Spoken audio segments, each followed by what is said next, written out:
네, 총선 이제 정확하게 3주 남았습니다. 여야 모두 앞으로 나가기만 해도 부족한 시간일 텐데요. 정말 이제 촉박합니다.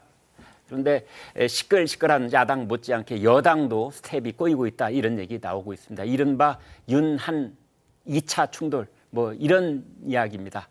무엇 때문인지 그 장면을 저희가 좀 모아봤는데요. 그 보고 나서 토론 이어가겠습니다.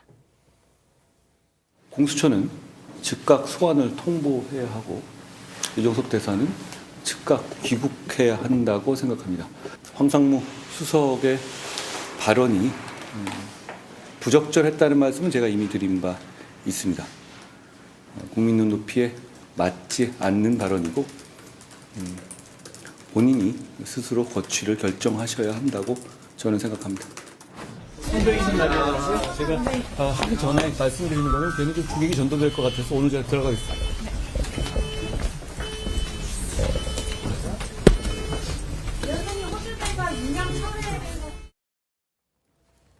이제 주객이 전도될 것 같다, 이건 무슨 말씀이냐 하면요, 이제 한동훈 비대위원장이 출근길에 도어 스태핑처럼 기자들 말에 이제 막힘없이 대답을 하고 그 다음에 비상대책위원회 회의에 참석을 하고, 이제 비상대책위원회에서는 이제 마이크 앞에서 또 이 얘기를 하고 그래서 기자들 질의응답이 먼저 뉴스로 항상 보도가 됐던 거예요. 그걸 이제 주객이 전도됐다. 그래서 앞으로는 그렇게 안 하겠다.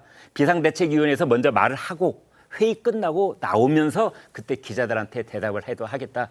일단 이렇게 이제 이해가 됩니다. 오늘 나와주신 김아림 기자는 국민의힘 출입 기자입니다. 그래서 내부 사정을 정말 많이 알고 있는데 오늘 방송 보니까 그중에서도 일부는 좀 아끼고 얘기를 하는 것 같은데 그 얘기 좀 마저 해 주시죠. 지금 이제 이종섭 호주 대사 귀국을 어떻게 해야 되느냐, 그다음에 황상무 수석 어떻게 해야 되느냐, 이게 지금 일요일, 월요일 숨가쁘게 서로 뭐 핑퐁 게임을 하듯이 왔다 갔다 했는데요. 어떻게 돼가고 있습니까? 네, 한동훈 위원장은 그제 선대위 회의 후에 가장 먼저 이종섭 대사에 대한 말을 꺼냈는데요. 네. 그때 이제 즉각 소환을 해야 되고 즉각 귀국해야 한다, 이렇게 발언을 했습니다. 그리고 어제도 선대위 비공개 회의에서 이 대사를 즉각 소환해야 되고 즉각 귀국해야 된다라는 입장이 그대로라고 얘기를 했다고 합니다. 네. 그 복수의 참석자들은 일단 이 기조대로 당분간 갈 걸로 보인다. 네. 그러면서 좀 지켜보자고 얘기를 했는데요. 아무래도 수도권 위기론이 높아지다 보니까 네. 홈디 출마자들이 불만도 좀 얘기를 하고 또 우려도 많이 제기를 하다 보니까 이 문제를 먼저 해결을 해야 그 총선 준비가 가능하다고 보는 것 같습니다. 그렇군요. 차 교수님, 예. 대통령실에서 뭐 익명도 아니고 대변인실 명의로 입장문이 딱 나왔는데 예. 또 한동훈 비대위원장은 본인이 마이크 앞에 서지는 않았습니다만은 아무튼 우리는 우리의 길을 그대로 간다, 이랬어요. 예. 어떻게 보면 상당히 강하게 부딪히는 그런 모양새예요. 그렇죠. 그렇지만 일단 한동훈 위원장은 일단은 좀 뭡니까, 이 대통령실의 그 강경한 반응 때문에 약간은 좀 한 번 이렇게 숨을 고르는 이 장면인데요. 네. 사실 왜 그 숨을 고를까? 이 대변인실의 명의로 나온 입장이 사실은 대변인의 입장이 아니라 윤 대통령의 입장이라고 보기 때문에 그런 것이죠. 그렇군요. 그렇지 않겠습니까? 네. 윤 대통령 입장에서는 왜 그럼 이런 강경한 입장을 보일까? 본인 입장에서는 이런 국민에서 쉽게 물러서서는 안 된다는 아마 정치적 판단을 하고 있는 것 같습니다.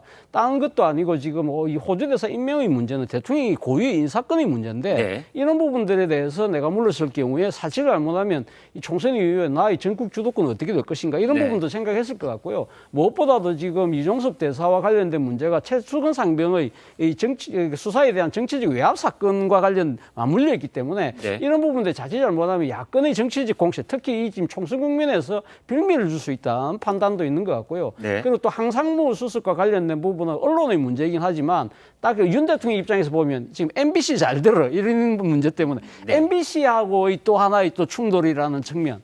그리고 또 하나 이제 아마 윤 대통령 입장에 섭섭한 부분은 아무리 총선이긴 하지만 이런 여러 대통령 인사권이나 대통령 고민을 몰라주고 여당에서 이렇게 공개적으로 나의 이 행위에 대해서 정치적인 여러 가지 이 행위에 대해서 이렇게 태클을 거는 듯한 모습에 대해서 섭섭함, 이런 부분들이 작용하고 있는 것이 아닐까 하는 생각이 드는데요. 물론 뭐 대통령께서 그렇게 생각할 수 있죠. 그러나 대통령의 판단이 사실은 어떻게 보면 지금 총선을 망칠 수밖에 없는 그런 위기가 저는 여권 전체적으로 있다고 한다면 참모들이 이럴 때는 진짜 강력하게 진언을 해서 대통령을 어떤 식으로든 이 진정을 시키고 설득을 해야 되는데 그런 노력들이 보이지 않고, 그리고 한동훈 위원장도 한숨을 고르고는 있지만 이럴수록 아마 물밑을 통해서라도 정치력을 발휘해서 어떤 식으로든 이 지금 이 민심이 바라는 바가 지금 여당이 이야기하고 있다고 저는 생각을 하고 있기 때문에 이걸 관철시키려는 그런 정치력을 보여주는 것이 총선 승리를 위한 하나의 발판이 되지 않을까 생각이 듭니다. 네. 이른바 정치력 이런 것을 보여줄 단계다. 오늘 이 시간에도 현재 여의도와 용산 사이에 여의도의 당뇨들하고 용산에 있는 참모들 사이에서 뭔가 물밑에서 접촉이 반드시 있어야 되는 것 아니냐 이런 말씀인데요. 김민수 대변인님. 자, 그런데 오늘 지금 보면은 말이죠. 우리가 당정은 수평 관계를 지향해야 한다는 것을 전제로 해 볼 때 지금 테니스 공이 양쪽에서 한 번 갔다 또 왔다 또 갔다 지금 이런 양상인데, 그렇다면 오늘이 매우 중요해요. 이게 어떻게든 결말을 좀 악휘를 짚고 넘어가야 되는 거 아닌가 이런 생각이 드는데 어떻게 예상하십니까? 우선 지금 이제 총선이 얼마 남지 않았습니다. 예를 들어서 뭐 지금 이종섭 대사 같은 경우도 그 수사에 대한 진실이 중요한 것이 아니고요. 네. 지금은 어쨌든 간에 이 사건에서 이걸 논쟁을 더 키우지 않고 빠르게 이 주제로부터 출구하는 것이 중요하다. 예를 네. 들어서 지금 이 주제를 여당이 오래 끌고 갈수록 좋을 것이 없다라고 판단됩니다. 그렇기 때문에 이 부분에 대해서는 좀 빠른 귀국을 하는 것이 맞지 않는가라고 개인적으로는 판단을 하고요. 그리고 뭐 황상무 수석 발언 같은 경우는 이게 아마 지난주 목요일, 금요일 날 일어났던 사건 같은데 네. 당시에도 방송에서 제가 나가서 이야기했었지만 이 말이 팩트라고 한다라고 하면 이거는 빠르게 그날이라도 사퇴를 했어야 되는 건이다라고 네. 보여집니다. 왜냐하면 지금 결과론적으로 국민들은 지금 진실을 보고 선택할 시간적 여유가 없습니다. 25일뿐이 남지 않았거든요. 네. 그렇기 때문에 3주 남았어요. 네, 그렇습니다. 21일뿐이 남지 않았거든요. 네. 그렇기 때문에 지금 이 부분에 대해서 이런 부분들은 과감하게 털고 지금 여당이 끌고 가야 될 선거적 국면이 있습니다. 예를 네. 들어서 이때까지 지금 야당이 잘못한 야당 심판론 한 가지와 그리고 여당이 힘을 낼 수 있는 정책적인 부분들, 국민들에게 비전을 보여줄 수 있는 부분 두 가지를 가지고 가야 되는데 네. 지금 이 주제를 더 끌고 간다라는 것은 선거에 지대하게 영향을 미칠 것이다라고 판단되어집니다. 네. 윤기찬 위원장님, 뭐 이런 국면에 이게 예산일이 아니다라는 생각이 들었다면 윤석열 대통령도 판단과 생각이 있을 것이고 한동훈 위원장도 그럴진데 두 분이 좀 전화라도 하면 안 됩니까? 근데 이제 선대위 그 회의 전에 본인이 도스태핑을 하지 않겠다라고 하는 네. 이유는 아마 그런 이유일 것 같아요. 그러니까 선대위에서 회의한 이후에 본인이 입장을 내게 되면 그것은 당의 입장이 되는 것인데, 아, 예. 만약에 선대위에 들어가기 전에 본인이 입장을 내게 되면 그건 본인의 입장이 돼서 네. 마치 한과 윤의 대결 양상을 보이거든요. 그러면 그렇군요. 선거에 미치는 영향도 안 좋은 것 같고, 네. 저는 이 이종섭 호주대사 문제는 사실은 대통령실의 입장이 맞다고 봅니다. 네. 그것은 만약에 여기서 이 시스템에서 움직인 거거든요. 네. 그런데 여기서 만약에 대통령이 조기 귀국시켜서 조사를 못 받고 대기하게 한다라고 하면 네. 자인하는 꼴이 되는 거잖아요. 아, 예. 시스템 발동 자체가 법무부의 출국 금지 해제 자체도 뭐 권력이 어떤 힘을 이용해서 해제한 것처럼 보이고, 네. 이거는 이제 대통령실의 입장이 맞는데, 문제는 직관적으로 황상무 수석의 경우에는 좀 다르다. 이 부분은 개인의 어떤 돌출 발언이기 때문에 이 부분에 대해서 대통령실 오래 끌고 가게 되면 선거에 악영향을 끼칠 것은 자명하다, 그렇게 생각됩니다. 네. 아무튼 오늘 이제 고비가 또 하나 넘어갈 것으로 예상을 해 볼 수 있겠습니다. 지금 이제 이 출구를 놓고 어떻게 하는 것이 대통령실도 그리고 국민의힘 지도부도 그리고 국민 보시기에도 적당한 해결책이 될지 아마 고심을 하고 있을 거라 생각해 봅니다. 한동훈 위원장이 강하게 나갈 수밖에 없는 배경에는 이제 이런 이유가 있다고 보여집니다. 이대로 가면 서울에서 8석 남짓 정도만 당선될지도 모른다는 위기감이 요즘 당내에 감돌고 있다는 겁니다. 수도권에서 출마하는 이른바 찐윤들마저 한동훈 위원장 편을 들고 있는데요. 듣고 오겠습니다. 한동훈 위원장이 잘 이야기했다고 생각을 합니다. 그런 대통령실에 잘못이 없었다고 하더라도 네. 당연히 국민들께서 느끼기에는 이거는 도피성 그 대상 임명이다 이렇게 느껴지는 것이거든요. 예, 예. 그래서 이런 부분에 대해서는 이제 본인이 들어와서 이렇게 조사 받는 자세를 가지고 있는 게 맞다. 총선 국면에 있어서 가지고 우리가 이 수도권 같은 경우는 조금 하나 잘못하면은 지지율이 어떤 바로 보이잖아요. 바로 이제 표가 나기 때문에 대통령실에서도 이종석 호주 자사 즉각 귀국시키는 게 맞다. 저는 그렇게 생각합니다.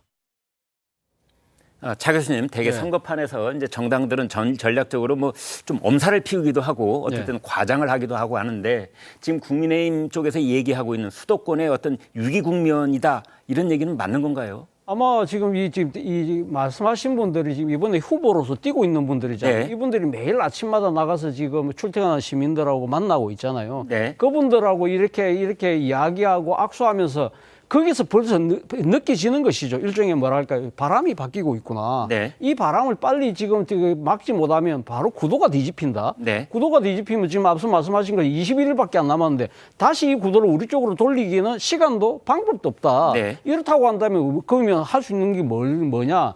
지금 당장 이 대통령실에서 할 수 있는 것부터 해야 되는 거 아니냐? 그 네. 이야기를 지금 절박하게 이야기하고 있다고 저는 봅니다. 네. 김아림 기자. 그런데 어제 이제 일부에서 이런 얘기가 나왔습니다. 그렇지 않아도 용산 대통령실에서는 이제 이종섭 대사든 그 황상무 수석이든 자진 사퇴라는 모양새를 갖춰서 수순을 밟아가고 있었는데 한동훈 비대위원장이 너무 말을 단정적으로 해버리는 바람에 아니 대통령이 당대표를 끌려다니는 입장이 돼서는 어떻게 되겠느냐. 갑자기 스텝이 꼬였다. 그래서 지금 갑자기 좀 멈칫하고 있는 것이다. 이런 분석이 있던데 맞습니까? 네, 일부도 맞는 말씀이신 것 같은데요. 오전까지만 해도 사실 자진 사퇴밖에 방법이 없지 않느냐 이런 목소리가 나온 게 사실입니다. 그런데 오후에 안 하는 것으로 정리가 돼서 사퇴로 알림이 나간 걸로 보이는데요. 이 때문에 스텝이 꼬였다는 분석이 나오는 것 같습니다. 윤 대통령과 한 위원장의 인식차가 이 대사와 그 수석 문제를 놓고 표면화됐지만 궁극적으로는 총선 구도와 전략을 둘러싼 견해차에서 비롯됐다는 평가도 나오는데요. 대통령실은 그 한동훈 위원장이 그 말씀하신 대로 좀 속도가 빠른 것 같다. 그러니까 사퇴라던가 이제 귀국 문제에 대해서 이제 점진적으로 좀 정리를 해가고 있는 분위기인데 너무 빨리 나가다 보니까 조금 그 부분에 대해서 부담을 좀 가지고 있는 그런 분위기가 좀 감지가 됩니다. 네. 네, 그래서 말이죠. 이런 얘기들도 합니다. 사실은 지금 이제 수도권 여론의 변화, 지지율 변화에 대해서는 아무래도 용산보다는 여의도의 국민의힘 선대위가 훨씬 더 민감한 촉수를 갖고 있기 때문에 이제 국민의힘 선대위 쪽에서 그쪽 후보들은 아까 말씀 주신 것처럼 매일같이 유권자들을 만나는 과정 속에서 비명을 지르고 있고 이종섭, 황상무 이 두 사람 문제 빨리 해결해야 된다 이러는 반면에 이제 용산 대통령실에서는 아무리 그렇다 하더라도 밟아야 될 순서가 있는 것이지. 이제 이러다 보면은 약간의 그 어떤 시각차가 생길 수도 있는 것 아니냐라고 짚어주신 것 같아요. 그런데 이제 한동훈 비대위원장 요즘 약간의 그 어떤 모습의 변화가 있는데 그 영상을 지금부터 좀 보여드릴까 합니다. 그 용산과 2차 충돌 우려가 생기자 이제 한동훈 비대위원장이 그 출근길 도어 스태핑 이제 이걸 안 하겠다. 그래서 아까 보시는 것처럼 이제 이거는 이 주객이 바뀐 거다 이런 얘기를 한 적이 있습니다. 한동훈 위원장 그동안 이제 누구보다도 기자들과의 소통에 힘을 쏟아왔던 그런 인물 아닙니까? 그 내용을 좀 보겠습니다. 하세요. 신년 기자회견 계획. 지금 저는 매일 기자회견을 하고 있지 않습니까? 이렇게 제가 제한 없이 말씀을 나누는 게 물론 이거를 통해서 제가 꺾여버릴 만한 리스크도 크죠. 말 실수할 수 있고. 이런 우리의 문답은 전혀 사전에 준비되거나 약속된 게 아니잖아요. 이걸로 평가받겠습니다. 이게 선대위신 날이라서 제가 하기 전에 말씀드리는 거는 괜히 좀 주객이 전도될 것 같아서 오늘 제가 들어가겠습니다.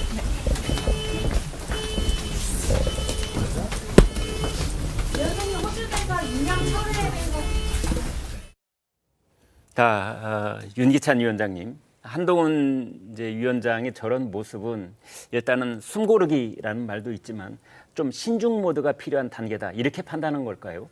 그러니까 28일부터는 이제 선거 운동이 시작이 됩니다. 네. 그러니까 선거 운동이 시작이 되면 지역적 이슈들이 이제 선거의 소재가 되는 것이고 각 지역별로 공중전의 효과라는 것이 제한적입니다. 네. 근데 만약에 그 이전에 공중전을 하는 데 있어서 실수를 하게 되면 네. 이게 치명적이에요. 판세에 결정적 영향을 주기 때문에 천하의 말 잘하는 한동훈 위원장 입장에서도 여러 가지 현안에 대해서 본인이 즉흥적인 대답을 하게 되면 네. 그런 위험이 항상 따르는 거거든요. 네. 따라서 위험을 없애는 차원에서 그 순서를 바꾼 것이다. 선대 회의 이후에 정제된 발언, 결론난 발언들을 아마 언론에 내는 것이 맞다라고 판단한 걸로 생각이 됩니다. 알겠습니다.